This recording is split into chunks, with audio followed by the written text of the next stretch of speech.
मेरे दोस्तों, हिजबुल्लाह की तरफ से खतरनाक मिसाइलें लगातार इजराइल पर दागी जा रही हैं। एक बात शुरू करने से पहले बता दूं कि ये बात क्लियर हो गई है इजराइल को कि वो हार रहा है। हसन नसरुल्लाह को कत्ल करने के बाद भी हिजबुल्लाह के हमलों में कोई कमी नहीं आई है। ताज़ा तरीन तस्वीरें साफ दिखाऊंगा आपको कि किस तरह से हिजबुल्लाह की मिसाइलों ने इजराइल के इलाकों में भारी तबाही मचाई है। सेटलर्स के मकानों पर सीधा मिसाइल टकराई है और इन मिसाइलों को इजराइल के आयरन डोम रोकने में फेल हो गए हैं। חברים, אני מדבר איתכם פה ממעלות, זה הבית הפרטי שלי. כל הבית התפוצץ. ממש פה, נפילה בבית שלי. האוטו, המכוניות, הבתים, אני קורא לכיבוי אש לכל העולם.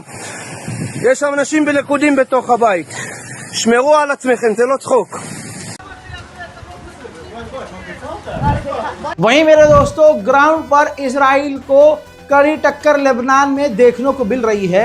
लेबनान के यारून के इलाके से इजरायली मिलिट्री को पीछे हटना पड़ा है। जी हाँ दोस्तों, इजराइल ग्राउंड पर पूरी तरह से फेल हो रहा है। हजरात मोहतरम, इसी बीच में इजराइल के प्रधानमंत्री नेतन्याहू लेबनान के बॉर्डर पर पहुंचे थे और उन्होंने वहां जाकर अपनी तमाम सेना के कमांडरों से मुलाकात की और कहा कि लेबनान में हम सिचुएशन को बदल रहे हैं, हालात बदल रहे हैं।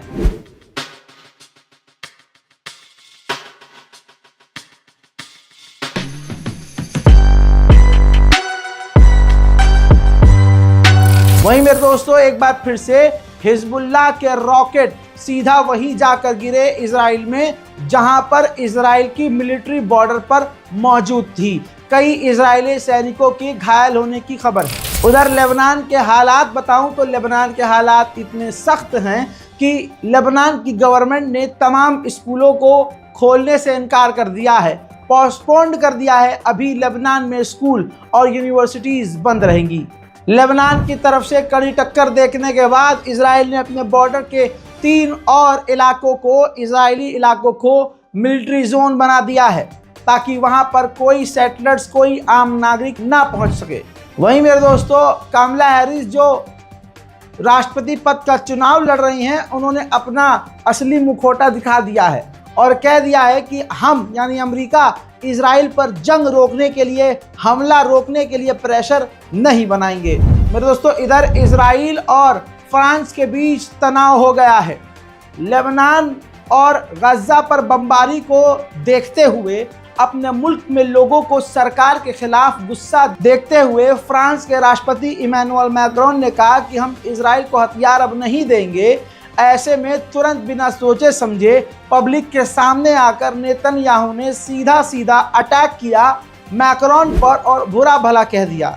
अब इसके बाद नेतन्याहू ने डायरेक्ट इमैनुअल मैक्रोन से फ़ोन पर बात करी और उनको समझाने की कोशिश करी और नेतन्याहू ने इमैनुअल मैक्रोन से कहा कि अगर आप हमें हथियार नहीं देंगे तो ईरान और ईरान के प्रॉक्सीज बहुत ज़्यादा ताकतवर होंगे। ऐसे में इमैनुअल मैक्रोन ने 2 टूक में बात कह दी कि जो हमने फैसला ले लिया और जो मैंने बयान दे दिया, मैं उससे पीछे नहीं हटूंगा।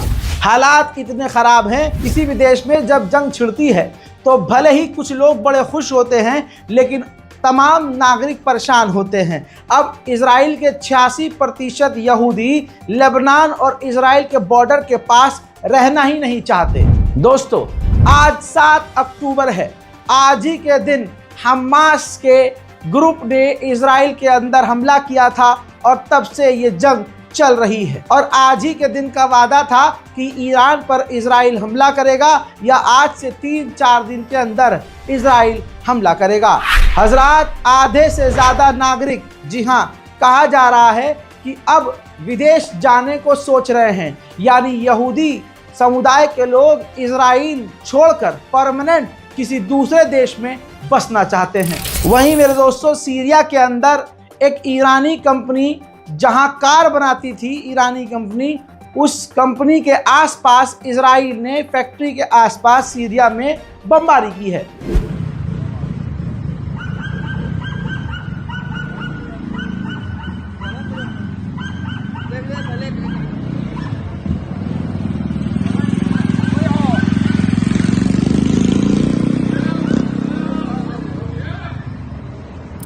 वहीं इजराइल के अंदर एक फिलिस्तीनी व्यक्ति ने गोलीबारी करी, जिसमें एक महिला इजरायली पुलिस वाली मारी गई है और कई पुलिस वाले घायल हुए हैं। आनन फानन उस फिलिस्तीनी को गोली मारकर भी कत्ल कर दिया गया। उधर मेरे दोस्तों गजा की तरफ से भी इजराइल पर रॉकेट आ रहे हैं, यानी हमास की तरफ से भी हमले जारी हैं। देखिए, ब्रेकिंग न्यूज में फिलहाल के लिए इतना ही। चैनल को सब्सक्राइब कीजिए ताकि आपको तमाम अपडेट्स मिलते रहें। जय हिंद।